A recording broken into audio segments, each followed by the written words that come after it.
Assalamualaikum warahmatullahi wabarakatuh. Jumpa lagi dengan channel Penyaji Wono. Kali ini akan kita sampaikan persyaratan PPDB penerimaan peserta didik baru jenjang SMA dan SMK Provinsi Jawa Timur tahun pelajaran 2022-2023. Sebelum lanjut pembahasan, tetap dukung channel ini dengan cara subscribe, like, share, dan komen. Baiklah, kita lihat untuk persyaratannya. A. PPDB dilaksanakan secara objektif, transparan, dan akuntabel. B. PPDB sebagaimana dimaksud pada huruf A dilakukan tanpa diskriminasi kecuali bagi sekolah yang secara khusus dirancang untuk melayani peserta didik dari kelompok gender atau agama tertentu. C. Calon peserta didik baru SMA atau SMK berusia paling tinggi 21 tahun pada tanggal 1 Juli 2022 dengan dibuktikan akta kelahiran atau surat keterangan lahir yang dikeluarkan oleh pihak yang berwenang dan dilegalisasi oleh lurah atau kepala desa yang berwenang sesuai dengan domisili calon peserta didik baru.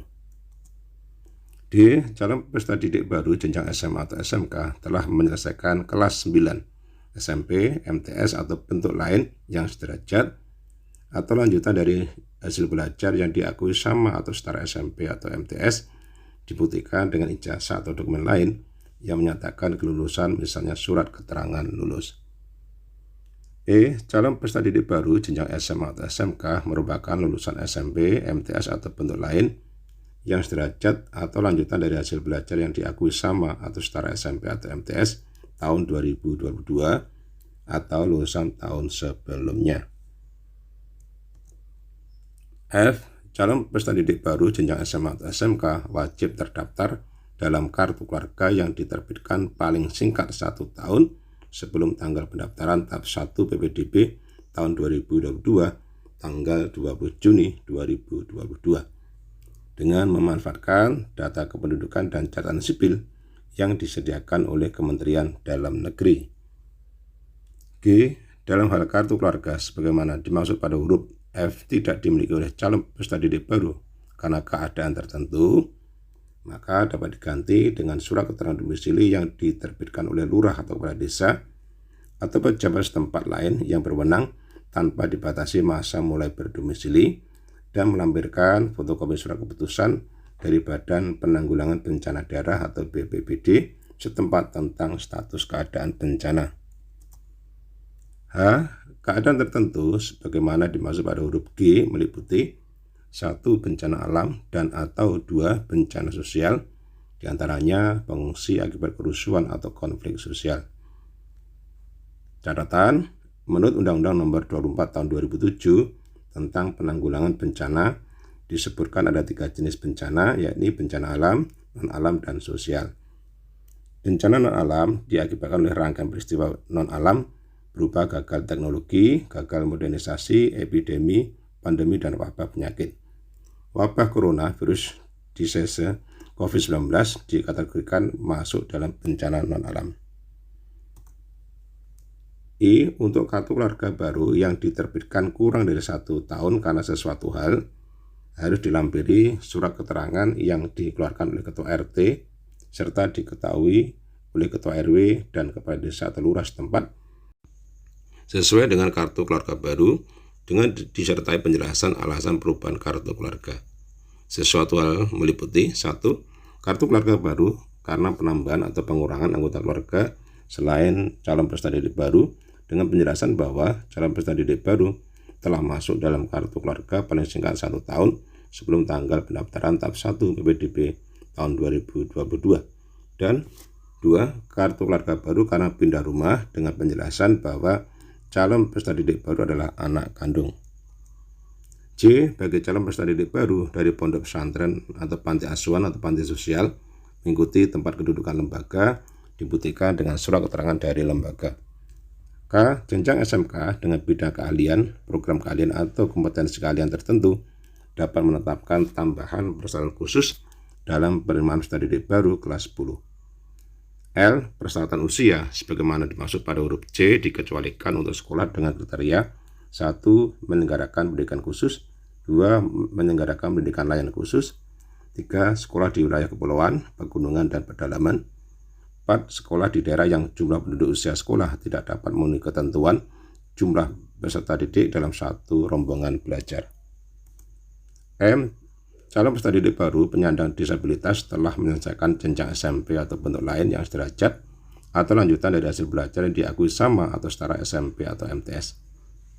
N. Calon peserta didik baru jalur penyandang disabilitas mempunyai hasil asesmen awal, asesmen fisik, psikologis, akademik, fungsional, sensorik, dan motorik oleh psikolog, psikiater, dokter spesialis, dan surat keterangan dari kepala sekolah asal yang menerangkan kelompok difabel siswa. O. Calon peserta didik baru kelas 10 SMA SMK yang berasal dari sekolah di luar negeri, selain memenuhi syarat persyaratan pada huruf C dan D, harus mendapatkan surat rekomendasi izin belajar dan permohonan surat rekomendasi izin belajar disampaikan pada Direktur Jenderal yang membidangi pendidikan anak usia dini, pendidikan dasar, dan pendidikan menengah untuk calon peserta didik baru SMA, dan Direktur Jenderal yang membidangi pendidikan vokasi untuk calon peserta didik baru SMK. B. Bagi sekolah yang menerima peserta didik warga negara asing wajib menyelenggarakan matrikulasi pendidikan bahasa Indonesia paling singkat 6 bulan yang diselenggarakan oleh sekolah yang bersangkutan. Q. Dalam hal sekolah yang menerima peserta didik warga negara asing tidak melaksanakan kewajiban sebagaimana dimaksud pada huruf P, dikenai sanksi administratif berupa peringatan tertulis. R. Calon peserta didik baru tidak sedang terlibat dalam tindak pidana dan penyalahgunaan narkoba, tidak bertato dan atau tidak bertindik bagi calon peserta didik baru laki-laki, dan tidak bertindik bukan pada tempatnya bagi calon peserta didik baru wanita dengan mengisi isian surat pernyataan. S. Persyaratan khusus bagi calon peserta didik baru SMK. 1. Calon peserta didik tidak boleh buta warna pada bidang keahlian, program keahlian atau kompetensi keahlian. 1. Tata kecantikan rambut dan kulit. 2. Tata busana. 3. Multimedia. 4. Teknologi dan rekayasa. Keterangan kecuali program keahlian: A. Teknologi konstruksi dan properti. B. Teknik industri. 5. Farmasi. 6. Tata busana. Keterangan kecuali program keahlian kompetensi keahlian: A. Seni patung. B. Seni musik. C. Seni kerawitan. D. Seni pedalangan. E. Seni teater pemeranan. F. Produksi dan siaran program radio. G. Produksi dan siaran program televisi. 2. Calon peserta didik tinggi badan paling rendah 153 cm untuk wanita dan paling rendah 158 cm untuk laki-laki pada 1. Usaha perjalanan wisata, 2. Perhotelan, 3. spa dan bioterapi, 4. Tata kecantikan rambut dan kulit, 5. Teknik alat berat. T. Pembentukan kelas industri bagi SMK dapat dilakukan setelah pelaksanaan PPDB dan dilakukan di sekolah masing-masing dan tidak boleh menambah pagu. Demikian informasi tentang persyaratan PPDB jenjang SMA SMK Provinsi Jawa Timur tahun pelajaran 2022-2023. Semoga bermanfaat. Assalamualaikum warahmatullahi wabarakatuh.